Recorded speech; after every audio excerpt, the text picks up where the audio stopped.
hidup ini serut, lalu muncul lagi. Seperti apa? Setarikan nafas.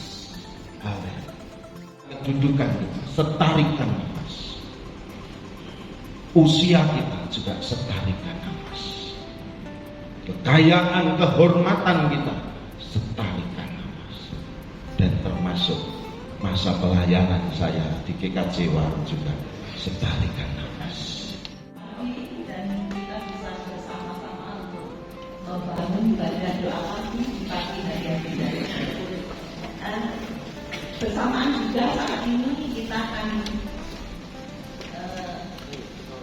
dari sini susah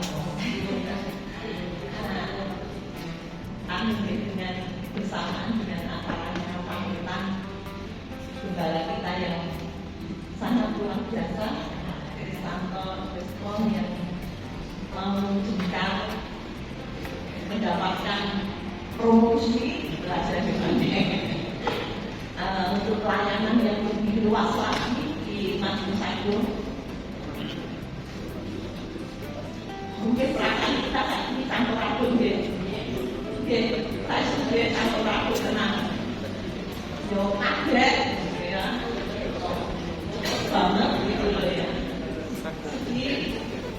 Tapi ya bagaimana lagi ya kalau Gusti sudah menghendaki yang seperti itu, kita akan mengenal Bapak Pendeta dalam hidup kita.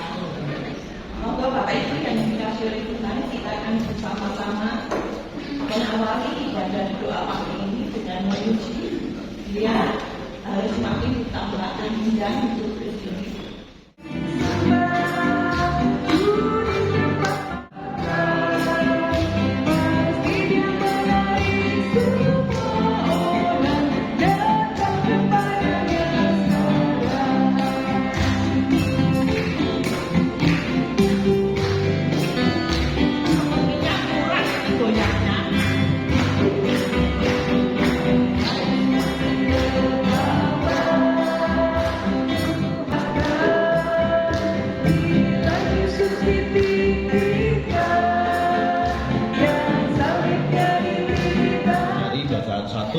Yaitu dari Pengkhotbah pasal 1 ayat 1 sampai dengan ayat yang ke-11.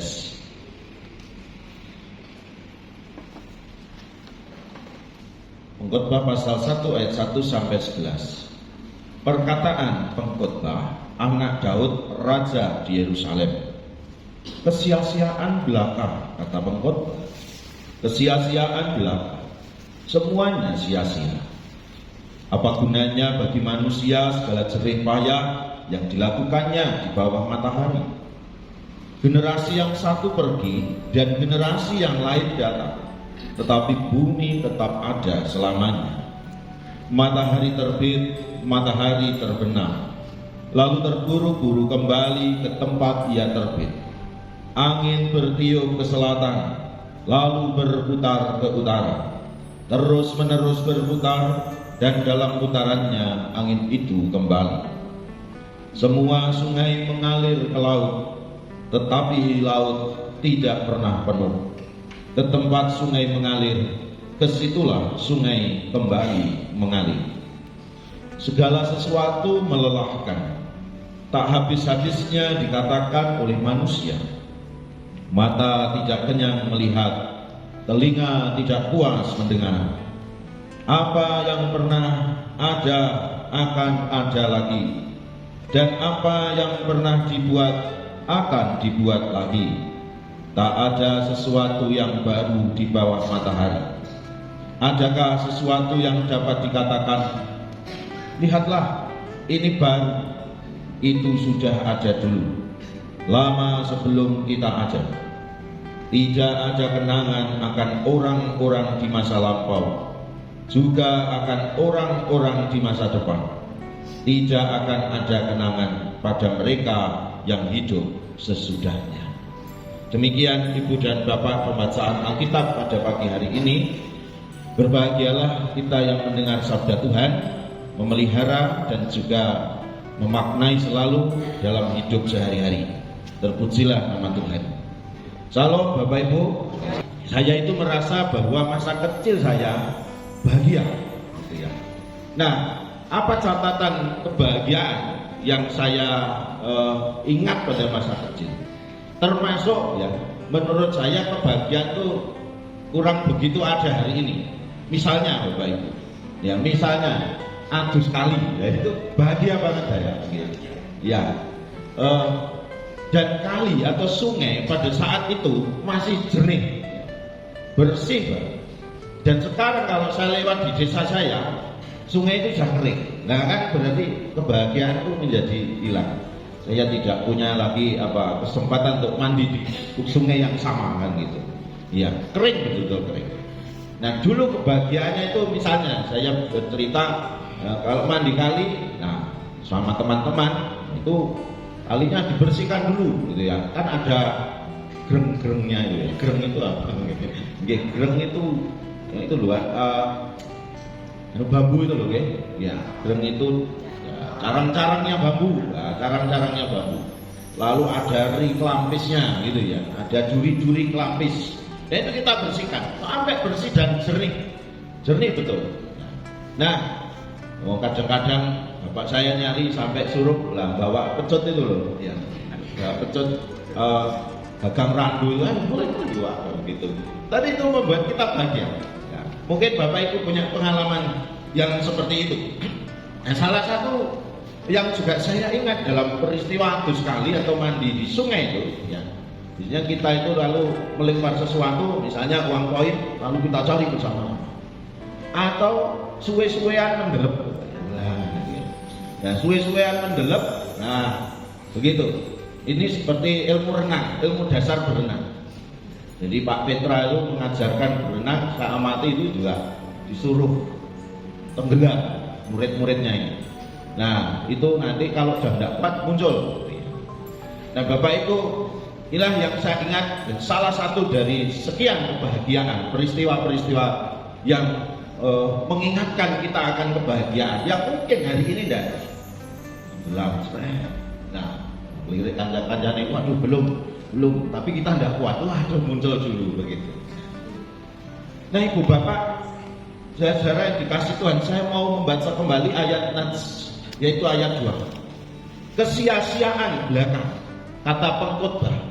Kesia-siaan belaka, semuanya sia-sia. Bapak Ibu, nanti saya kok cerita tentang kenangan. Saya kok cerita tentang kebahagiaan di masa kecil. Padahal pengkhotbah mengatakan kesia-siaan. Apakah betul bahwa pengkhotbah ini hidupnya frustasi? Tanya. Apakah betul bahwa pengkhotbah ini hidupnya tidak punya harapan lagi? Hidup ini dipandang sebagai sesuatu yang pesimis, tidak perlu. Eling-eling, sia-sia. Tidak perlu kenangan-kenangan itu yang kemudian jadi memori kehidupanmu, sia-sia.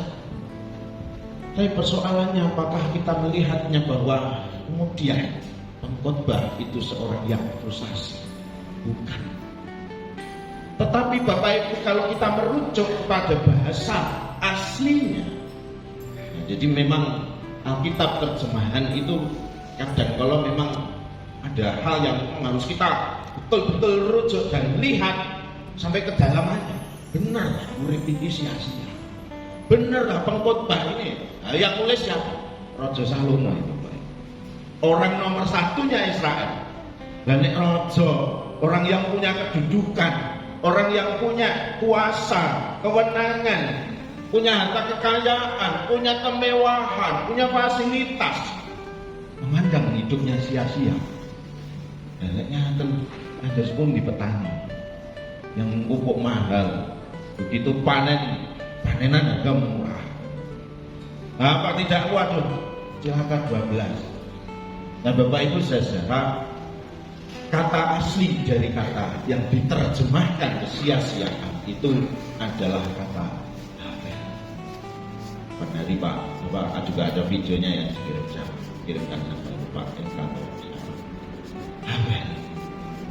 Jadi seperti kula selulup ning wau Bapak Ibu. Hidup ini serut lalu muncul lagi. Seperti apa? setarikan nafas. Amin. Jadi kalau dibaca Bapak Ibu, amin, setarikan nafas, kata pengkhotbah. Setarikan nafas, mean, gitu kan? Setarikan nafas belaka, saambekan tok, kira-kira gitu. Semuanya setarikan nafas, semuanya damai. Nah, Bapak Ibu, kalau dibaca demikian, berarti kira-kira apakah maksud pengkhotbah itu lalu melihat hidup ini secara frustasi? Apakah pengkhotbah lalu melihat hidup ini secara pesimis? Ibu Bapak, ini ada pembuka kitab pengkhotbah. Maka sesungguhnya kalau dibaca secara bahasa aslinya tadi, amin. Allah, kula niki mek selulup diluk. Nah, tengkali ini sama teman-teman, ayo balapan selulup, apa balapan? Suwe-suwean selulup. Sapa sing paling kuat? Yo, balung amin. Ngirik kancane mulai gak kuat. Jados uripe awake dhewe niku ming selulup, setarikan nafas. Jika kalau dimaknai secara positif Bapak Ibu, justru pengkhotbah mengajak kita, nah nek urip kita ini sak hafal, setarikan nafas. Dan arti hafal, dan kita mengingat Bapak Ibu ada nama dalam Alkitab yaitu anaknya Adam, itu namanya Habil. Habel yang dibunuh oleh kakaknya sendiri yang bernama Kain. Maka hidup Habel itu artinya juga setarikan, diludak sementara sedikit atau sebentar saja. Dan betul kok ya jalan hidupnya ini cuma sebentar lalu dihabisi oleh kakaknya. Kok jalan hidupnya ini ya tidak lama. Jadi Bapak Ibu, kita semua ternyata hidup di tengah dunia ini hanya setarikan nafas. Maka Bu Ruri tadi mengingatkan kepada kita untuk menghayati bahwa hidup ini setarikan nafas. Maka yang pertama tadi kita diajak puji syukur kepada Tuhan ketika kita bisa bangun pagi. Nah, setarikan nafas. Lah kok pagi masih kita masih bisa membuka hari. Ketika hidup juga dikatakan setarikan nafas sebentar saja, maka sesungguhnya kita diajak untuk menghayati apa yang kita banggakan, kan itu. Seorang Salomo adalah orang nomor 1 di Israel yang punya segalanya. Dan ini Salomo itu dicatat raja yang paling kaya, paling termasyhur. Nah, raja-raja di sekitarnya itu tunduk, memberi upeti, mengirim persembahan, anak-anak tercantiknya dikirim untuk dijadikan selir-selirnya Salomo. Ratu dari negeri seberang namanya Ratu Seba dikirim untuk mendapatkan keturunan dari Salomo. Kalau zaman dulu raja-raja Jawa itu perempuan cantik masuk ke keraton kepingin mendapat benih raja, maka banyak sekali pangeran-pangeran lembu peteng, iya kan, lembu peteng. Di Tulungagung itu juga ada kali lembu peteng, jembatan lembu peteng, nggih Pak Adiono nggih wonten. Itu ceritanya begitu. Orang perempuan biasanya juga pengen benihnya raja, wis masuk keraton dan nanti membawa benih raja. Nah, popo kok jadi pangeran lembu peteng dan seterusnya. Nah, saking termasyhurnya Salomo juga dihormati begitu luar biasanya, gitu ya. Begitu luar biasa. Lalu kok kemudian mengatakan Alah, iki mek setarikan nafas. Mengingatkan kita semua bahwa tidak ada yang bisa kita agungkan dan banggakan. Ini baru bagian pembuka. Di bagian akhir kita akan jadi tahu di pasal 12 Bapak Ibu Saudara bahwa kemudian Salomo dalam tulisan pengkhotbahnya ini mengatakan bahwa sesungguhnya Allah, dikatakan sana sebagai akhir dari refleksi, dari perenungan urip yang hanya sak selulupan ini, yang hanya setarikan nafas, yang sementara saja, saambekan tok. Sungguhnya Allah akan membawa setiap perbuatan dan seterusnya. Dan di ayat 13 yang dikatakan akhir kata dari segala yang didengar ialah takutlah akan Allah dan peliharalah perintah-perintahnya, karena ini adalah kewajiban setiap orang. Salomo yang punya segalanya itu ngrumangsani bahwa uripku iki wong mek setarikan nafas, sakambekan. Pemazmur Yesaya juga yang mengingatkan kita semua bagaimana gambaran kehidupan itu. Analoginya Mazmur juga mengatakan ya, hidup manusia itu seperti bunga. Bunga menjadi layu, bunga dan rumput menjadi kering, gitu ya. Gampang mekrok, gampang halu. Ada lagi juga di dalam kitab Yesaya, hidup manusia itu seperti ayang-ayang saja, hayang-bayang. Ketika ada srengenge, ada bayang. Ketika ada cahaya, ada bayang-bayang. Tetapi ketika cahaya itu redup, atau ketika ada lampu, kita ada bayang-bayang. Lampu dimatikan, bayang-bayang hilang. Di dalam kitab Ayub juga dikatakan, hidup ini seperti uap, ya, seperti uap. Yang ya, kalau kita memasak sesuatu ada uapnya, sumbernya dimatikan, api atau kompor dimatikan, uapnya kemudian turun, tidak ada lagi. Itulah gambaran kehidupan. Nah, pengkhotbah mengajak kita ya, di tengah hidup yang fana, sangat fana, yang setarikan bagi kita diajak untuk yang pertama justru ingat siapa fitrah kita di hadapan Tuhan. Siapa kita, fitrah kita sesungguhnya di hadapan Tuhan. Kita adalah titah, bukan Allah. Kita titah yang berarti ciptaan, bukan Tuhan. Tetapi yang menciptakan kita adalah Tuhan. Maka sungguhnya semuanya setarikan nafas, termasuk prestasi-prestasi kita, setarikan nafas.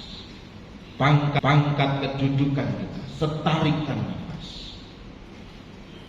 Usia kita juga setarikan nafas. Kekayaan, kehormatan kita, setarikan nafas. Dan termasuk masa pelayanan saya di GKJ Waru juga setarikan nafas. Mari kita hayati setarikan nafas ini adalah betul-betul pemeliharaan Tuhan di dalam kehidupan kita. Amin.